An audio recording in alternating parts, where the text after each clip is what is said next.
Hello Dipu ভাই, আপনি কেমন আছেন? দীপু ভাই কেমন আছেন? জি আলহামদুলিল্লাহ ভাইয়া, আমি ভালো আছি। এটা মডেল কত?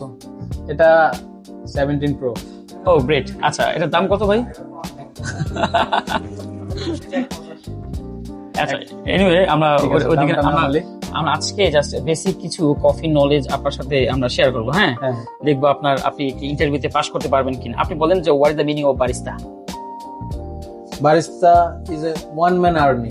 ও মাই গড, মানে তার কি কি দায়িত্ব কর্তব্য থাকে একটা কফি শপে? তার দায়িত্ব একটা ক্যাফেতে একদম ক্লিনিং থেকে শুরু করে কফি বানানো, কাস্টমার সার্ভিস, ক্যাশ কাউন্টিং, নিজের পার্সোনাল গ্রুমিং, এরপরে কাস্টমার সাথে ভালো ব্যবহার, এইগুলাই। ওকে, আপনি আমাকে বলেন একটা এসপ্রেসো কত সেকেন্ডে করা উচিত? একটা এসপ্রেসো 20 থেকে 30 সেকেন্ডে করা উচিত। আপনি বলেন এসপ্রেসো মেকিং রেশিও কত? এসপ্রেসো আসলে দুইটা মেকিং রেশিও হয়, একটা ইতালিয়ান একটা আমেরিকান। 1:2 American, 1:3 Italian. ওকে, আপনি বলেন যে হোয়াট ইজ লুঙ্গো? লুঙ্গো হচ্ছে লঙ্গার ভার্সন অফ এসপ্রেসো, যেটা হবে 1 মিনিটের ভিতরে বের করতে হবে 50 থেকে 70 ml। ওকে, আপনি বলেন যে what is the meaning ristretto? What is ristretto? Ristretto হচ্ছে শর্ট ভার্সন অফ এসপ্রেসো, যেটা হচ্ছে 1:1 রেশিও। এক্স্যাক্টলি। 1 গ্রাম থেকে 1 গ্রাম এসপ্রেসো, সরি, রেস্ট্রিয়াতো বের হবে। আচ্ছা, আমেরিকানো এবং লং ব্ল্যাক হ্যাঁ, কি? দুইটাই আমার দৃষ্টিতে সিমিলার। একটা পানি আগে দিতে হয়, একটা গরম পানিটা পরে দিতে হয়, এইটাই ডিফারেন্ট। ঠিক আছে। সো কর্তাদু কি কিভাবে বানায়, মেকিং রেশিও, কাপ সাইজ? ওকে, কর্টাডু কাপ সাইজ হচ্ছে 90 থেকে 120 ml। কর্টাডু বানাতে হবে যতটুকু এসপ্রেসো ততটুকু মিল্ক, ফোমটা হবে একদম ফ্ল্যাট হোয়াইটের মতো। এক্স্যাক্টলি। ওকে, আর হচ্ছে আপনার এই ফ্ল্যাট হোয়াইট কাপ সাইজ কতটুকু, কিভাবে বানায়, কোন দেশের অরিজিন, কি কি থাকে ফ্ল্যাট হোয়াইট? ফ্ল্যাট হোয়াইট মূলত অস্ট্রেলিয়ান একটা কফি। এইটা হচ্ছে কাপ সাইজ হচ্ছে 150 থেকে 180 ml। সেম এসপ্রেসো তো সেমই থাকবে, বাট ফোমটা থাকবে একদম কম, 5 থেকে 10%। আর মিল্কের পরিমাণ কত দিতে পারে? মিল্কের পরিমাণ like 150, Around 100. Around 150. Good answer. Good answer. Okay. So, what is cappuccino? What is the actual ideal cup size for the cappuccino, and how to make cappuccino? Okay, cappuccino cup size হচ্ছে 150 থেকে 180 ml। আর এটা make করার জন্য আমাদের একদম heavy foam, সব থেকে বেশি ফোমি যেই কফিটা হয় সেটা হচ্ছে ক্যাপাচিনো। লাইক যদি আমরা একটা কাপকে 3 ভাগে ভাগ করি, একটা 80 ml কাপকে, সেখানে 1 ভাগ এসপ্রেসো, 1 ভাগ মিল্ক, 1 ভাগ মিল্কের ফোম ধরা হয়। এটাই ক্যাপাচিনো। কতটুকু মিল্ক থাকতে পারে একটা ক্যাপাচিনো? একটা ক্যাপাচিনোতে আপনার 120 বা 150 ml মিল্ক থাকতে পারে। ওকে, ঠিক আছে। আপনি আমাকে বলেন what is latte, what is the actual size for the latte, and how to make it? Okay, একটা লাটে কাপ সাইজ হয়ে থাকে বেসিক্যালি 240 থেকে 360 ml। অলরাইট। আর এইটা মিল্কের পরিমাণ অ্যারাউন্ড 240 ml এর মতো থাকে। ওকে। আর মিল্কের ফোমটা থাকে একদম 15 থেকে 20%, Okay, একদম nice. Smooth. Great. Okay, what is flavour latte? Flavour latte হচ্ছে সেম রেগুলার লাটের মধ্যে, জাস্ট ডিফারেন্ট ফ্লেভার অ্যাড করা হয়, এইটাই। What is Spanish latte? Spanish latte হচ্ছে এসপ্রেসো আর স্টিম মিল্ক, সাথে সুইট কনডেন্স মিল্ক অ্যাড হবে।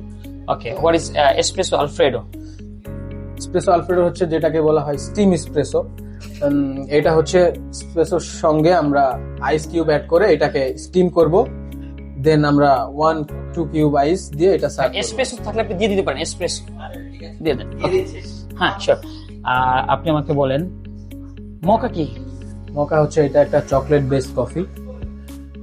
ডার্ক চকলেটের সাথে এসপ্রেসো আর স্টিম মিল্ক, এই তিনটার সংমিশ্রণে একটা মকা হয়। হট চকলেট কি কফি? নো, এটা নন কফি, জাস্ট চকলেট আর steam milk. What is matcha? Matcha হচ্ছে একটা গ্রিন টি পাউডারের নির্যাস বা গুঁড়া বলা হয়, এটা থেকে বানানো হয়। একটা গ্রিন টি পাউডার আর হচ্ছে স্টিম মিল্ক, সাথে আমরা টেস্টের জন্য ভ্যানিলা সিরাপ অ্যাড করতে পারি। অপশনাল। হ্যাঁ, optional. What is ice latte? Ice latte হচ্ছে এটা জাস্ট আইস কিউবের সাথে ঠান্ডা দুধ আর espresso. Okay, so what is frappe, frappuccino? Okay, ফ্রাপেটা হচ্ছে এটা হচ্ছে আইস ব্লেন্ডেড একটা কফি। ফ্রাপে মানে যাতে চিবিয়ে খাওয়ার মতো, এরকম বোঝায়। তো ফ্রাপেচিনো হচ্ছে এসপ্রেসোর সাথে আইস এন্ড মিল্ক, ঠান্ডা মিল্ক যাবে, আর হচ্ছে যদি কোনো ফ্লেভার অ্যাড করে ফ্রাপের সাথে সেই ফ্লেভার হবে। এর সাথে যদি হইতে পারে লাইক ডার্ক মকা, তাহলে চকলেট যাবে। আর যদি আমরা টেস্টের দিক বিবেচনা করি সেক্ষেত্রে আমরা আইসক্রিম অ্যাড করতে পারি, ফ্রাপে পাউডার অ্যাড করতে পারি, Frappe গুঁড়া base। দুধ, এইগুলা বাস। ওকে, জাসমিন ক্রাশ করা হবে, রাইট? জি জি, crush করা ফ্রাপে হবে। মানে ice blended Ice crushed blended। Coffee, alright. So what is the making ratio for the V60? V60 making ratio 1:15। Oh, sure. 1 gram পানির Thank you. 1 গ্রাম কফির সাথে 15 ml পানি অ্যাড করা হয়। ওকে, ঠিক আছে। সো এটা কি কফি? এটা espresso doppio. Double espresso? Yes. Alright. Okay, আপনি আমাকে বলেন যে আপনার ক্যারকেটে কি? ক্যাকের একটা ড্রিঙ্কস আমরা যেটা বানাই হচ্ছে জবা ফুলের রসটা থেকে। এটা হচ্ছে আমরা যদি 1 লিটারের হিসাব করি সেক্ষেত্রে 500 ml গরম পানির সাথে 500 ml নর্মাল পানির সাথে 45 গ্রাম বা 50 গ্রামও কেউ অ্যাড করে, তবে 40 থেকে 45 গ্রাম ক্যারকেটে যেই রোজেলা যেই ইটা থাকে, ফুলটা থাকে, ওইটা আমরা ভিজিয়ে রাখবো 12 ঘন্টা। দেন ওই পানিটা ছেঁকে আমরা পরিবেশন করব আইসের সাথে। ওই ক্যারকেটেটা দিয়ে শেকিং করে, আর সাথে আমরা স্ট্রবেরি সিরাপ না, পমিগ্রানেট সিরাপ হইতে পারে বা হিবিস্কাস সিরাপও মিক্স করা যায়। আর সুগার অ্যাড করতে হবে প্রতি লিটার ক্যারকেটের জুসের সাথে 30 গ্রাম বা 40 গ্রাম এরকম। ওকে, কোল্ড ব্রু কি? কোল্ড ব্রু হচ্ছে একটা জাপানিজ একটা কফি, যেটা হচ্ছে আমরা মেক করব 1:5 রেশিওতে। গ্রাইন্ড সাইজটা হবে, এটা হচ্ছে কোর্স, এটা মেক করতে হবে আমাদের হচ্ছে 1:5 রেশিওতে। ইটস ডিপেন্ড, হ্যাঁ, মানে নট depend শিওর, করে। We can don't say the 5। এটা 12 ঘন্টা রেখে দিতে হবে ফ্রিজে, এরপরে পরিবেশন করতে হবে। Right. কোল্ড ব্রু বানানোর জন্য কোল্ড ব্রুর আলাদা পট হয়। কোল্ড ব্রু টাওয়ার থাকে। হ্যাঁ হ্যাঁ, কোল্ড ব্রু টাওয়ার মেকার থাকে, কোল্ড ব্রু থাকে। ওকে, এটা 1:6 হতে পারে, 7 হতে পারে, 9, 10 হতে পারে, তবে course size. Okay, are always মানে লাইট রোস্ট হলে ভালো হয় কফি বিন। আর V60 মেকিং রেশিও কত? 1:15। V60 কত মিনিটের মধ্যে বানাতে হয়? অ্যারাউন্ড 2.5 থেকে 3 মিনিট। 2.5 থেকে 3 মিনিট। ওকে, আপনি বলেন তুর্কিশ কফি কি? তুর্কিশ কফি হচ্ছে এটা একটা টার্কিশ জনপ্রিয় কফি, যেটা হচ্ছে একটা কি বলে পিতলের যে পাত্রগুলো আছে ওইটার ভিতরে মেক করা হয় 7 গ্রামের মতো দিয়ে, এরপরে 15-20 গ্রাম পানি দিয়ে এরপরে ওইটাকে জাল করতে হয়। একদম মিডিয়াম আছে, লোয়ার আছে, জাল করতে হয়। ফার্স্ট যখন ওই কফিটার যে ইটা আছে আমরা কি বলি গরম হওয়ার পরে যে উপরে ক্লেমার মতো উতলায় আসে, হ্যাঁ, তখন আমরা ফার্স্ট ওই উতলানোটা প্রথমে ঢালবো, এরপরে আবার আর একটু জাল করব, দেন আমরা পুরোটা ঢালবো। ওকে, আপনি স্পেসিফিক দিয়ে বলেন যে এখানে কি সমস্যা আছে। তবে বিসমিল্লাহ। আপনার ভাষায় আপনার কাছে যে ফিলটা মনে হয় যে স্পেসিফিক এখানে কি সমস্যা আছে।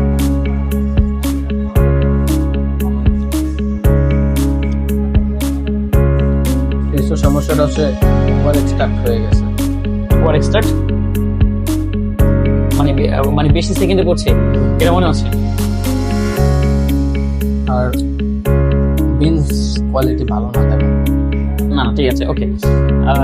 আর হচ্ছে আমাদের আপনার একজন বারিস্টার কি জানা উচিত? মিল্ক স্টিম কত প্রকার?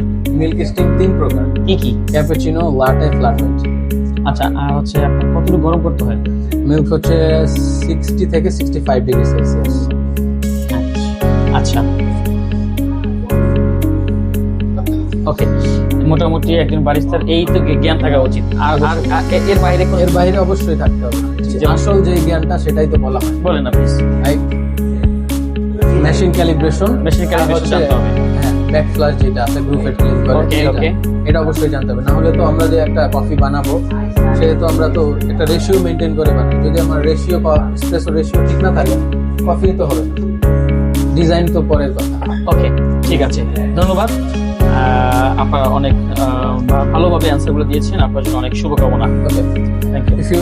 If you looking best barista training institution, Jihadi Coffeewala is your best destination.